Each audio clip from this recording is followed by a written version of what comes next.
السبعة هي في الأصل هي مساجد 6 وليس 7، اللي هو مسجد سلمان ومسجد علي بن أبي طالب ومسجد فاطمة الزهراء ومسجد أبي بكر ومسجد عمر ومسجد الفتح، فيكون تعداد من 6 مساجد وليس 7 كما هو المعروف.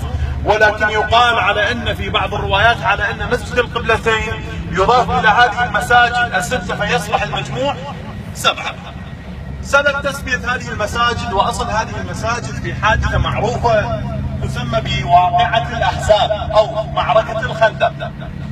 أصل هذه التسمية تنقل على أن في سنة 5 للهجرة المباركة اجتمع المشركون والأحزاب واليهود وجميعهم تجمعوا على رسول الله صلى الله عليه وآله في حربه في المدينة المنورة، أو سبب تسميته في معركة الخندق على أن أصل التسمية في إشارة من سلمان المحمدي بحفر خندق حول المدينة من الجهة الشمالية كي يحموا خيام المؤمنين والمسلمين في ذلك المكان.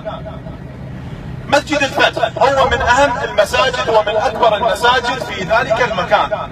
سبب تسمية مسجد الفتح يقال على أن هناك فسطاط النبي صلى الله عليه وآله قد ضرب في هذا المكان. والرواية الثانية يقال على أن سبب تسمية مسجد الفتح لأن الله فتح للمسلمون على يد علي بن أبي طالب صلوات الله وسلامه عليه بمقتل عمرو بن ود العامري. صلوا على محمد وآل محمد.